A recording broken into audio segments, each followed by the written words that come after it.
Episode terakhir School Tales berjudul Jalan-Jalan di Sekolah. Setiap sekolah pasti memiliki kisah hantu yang melegenda yang diceritakan secara turun-temurun dari generasi ke generasi. Namun seorang siswa bernama Boyd sangat skeptis dan gak percaya sama yang namanya hantu. Dia menganggap hantu itu gak nyata dan hanya muncul dari imajinasi seseorang yang ketakutan. Dia bahkan menganggap 80% orang yang melihat hantu merupakan orang yang mengalami gangguan kejiwaan. Hari itu, dia mengajak sahabatnya yang bernama Tom untuk pergi ke sekolah bersama nanti malam. Dia ingin melakukan live streaming untuk membuktikan pada teman-temannya tentang beberapa cerita hantu yang beredar di sekolah bahwa itu semua hanya omong kosong dan karangan semata. Awalnya, Tom pura-pura lupa karena memang Tom ini memiliki pendapat yang bertolak belakang dari Boyd. Tom sedikit penakut dan dia percaya hantu itu ada.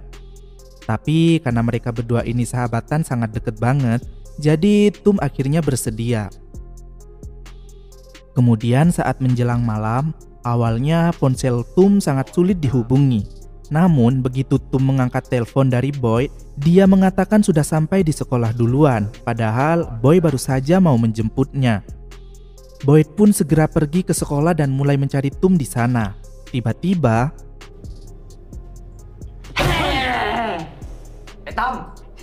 Boyd lalu memulai siaran langsungnya. Pertama-tama, mereka memasuki ruangan klub seni tari tradisional, di mana menurut cerita legenda, konon katanya pernah ada siswa yang dianggap jelek karena memiliki kulit hitam, sehingga dia gak pernah mendapat peran utama di teater. Suatu hari, siswa itu menerima surat cinta dari seorang pengagum rahasia, tapi ternyata dia hanya dikerjai dan teman-temannya mengolok-oloknya, terutama temannya yang mendapat posisi yang diinginkan siswa itu. Sebelum teater dimulai, siswa itu sengaja mengganti alat peraga senjata dengan yang asli. Sehingga saat pertunjukan dimulai dan ada adegan perkelahian, pemeran utamanya benar-benar terluka oleh senjata itu. Kemudian siswa itu memilih mengakhiri hidupnya sendiri. Di sini Boyd menjelaskan kalau cerita itu gak masuk akal, meski Tom sendiri menyanggah kalau cerita itu memang benar terjadi, bahkan sempat dimuat di laman berita. Penonton berkata aneh dan menyuruh Boyd segera pergi dari sana. Temannya juga beberapa kali menghubungi Boyd, tapi Boyd gak mengangkat teleponnya karena mau fokus siaran. Tanpa mereka sadari, patung bertopeng terlihat bergerak dan berbalik sendiri sebelum mereka berdua ini pergi menuju ruangan lain. Kali ini, mereka berdua berada di ruang latihan senam lantai. Mereka menjelaskan legendanya. Konon katanya, ada seorang pesenam di mana saingannya meletakkan paku di balok titian dan ketika pesenam itu berlatih keseimbangan di atas balok, dia menginjak paku itu. Alhasil dia terjatuh, kepalanya terbentur, tulangnya patah 180 derajat gak pakai Celcius. Karena itu sakit, bukan panas. Kalau panas, pakai termos es dong. Dan akhirnya pesenam itu meninggoy di tempat.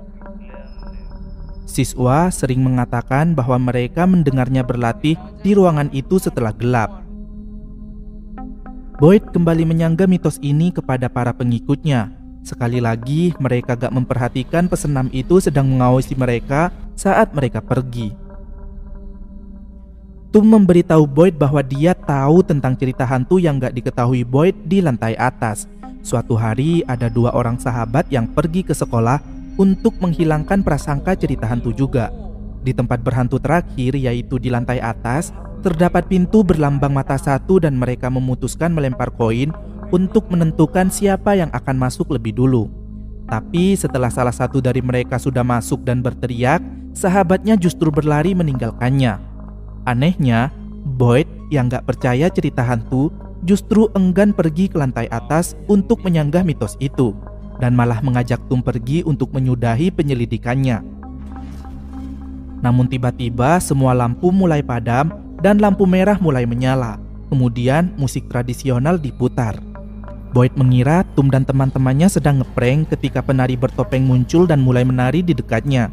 Tapi Tom berkata itu gak mungkin, dan saat menyadari para penari itu bertingkah aneh dan mulai menyeramkan, mereka segera berlari hanya untuk bertemu dengan hantu pesenam lantai di ruangannya. yang tubuhnya retak patah dan berkerut. Mereka mencoba bersembunyi sebelum akhirnya berlari. Tentu saja penari bertopeng yang bundir menghalangi mereka dan menerornya. Akhirnya mereka terpaksa lari ke lantai atas dan Tum ingin melarikan diri melalui gerbang pintu dengan lambang bermata satu. Di sini Boyd justru seperti menghindar dan ingin pergi ke arah lain. Tapi Tum memutuskan untuk membuat permainan lempar koin, kemudian baru akan diputuskan apa yang akan mereka lakukan, menuruti perkataan Tum atau mengikuti kemauan Boyd. Karena Tum menang, mereka harus naik ke pintu itu, dan Tum meminta Boyd untuk naik lebih dulu, karena takut Boyd akan meninggalkannya seperti cerita legenda itu. Karena ternyata cerita legenda itu adalah kisah Boyd sendiri dengan sahabatnya yang bernama Earth di masa lalu. Kilas balik menunjukkan jika Earth ditarik ke dalam oleh sosok menyeramkan dan berteriak meminta tolong sambil menangis, tapi Boyd justru pergi meninggalkannya. Dan sejak saat itu, Earth sudah gak pernah datang lagi ke sekolah. Di sini Tum menyadarkan Boyd bahwa gak pernah melihat hantu bukan berarti hantu itu gak ada. Boyd hanya pura-pura gak melihatnya saja dan selalu berusaha menemukan teori untuk menyanggah keyakinan semacam itu. Lalu teman Boyd menelpon dan memberi kabar jika Tum meninggal karena kecelakaan. Dia juga mengirim beberapa gambar dari TKP dan sekarang Boyd sadar jika yang bersamanya bukanlah Tum, melainkan hantunya. Sebenarnya Tum juga gak muncul di live streamingnya, makanya penonton Boyd berkomentar yang aneh-aneh sebelumnya. Dan telepon dari temannya yang gak diangkat sebelumnya, sebenarnya mereka ingin memberi kabar tentang kecelakaan Tum. Ketika Boyd sudah gak bisa ngelak bahwa hantu itu memang ada, dia mengejar kedua sahabatnya yang menuju gerbang pintu mata satu, sambil mengingat janjinya pada Tum bahwa mereka akan tetap bersama sampai kapanpun dan apapun yang terjadi. Mereka bertiga masuk ke dalam pintu dan tak berapa lama kemudian mereka melihat keindahan kota. Ya, mereka bertiga sudah mati.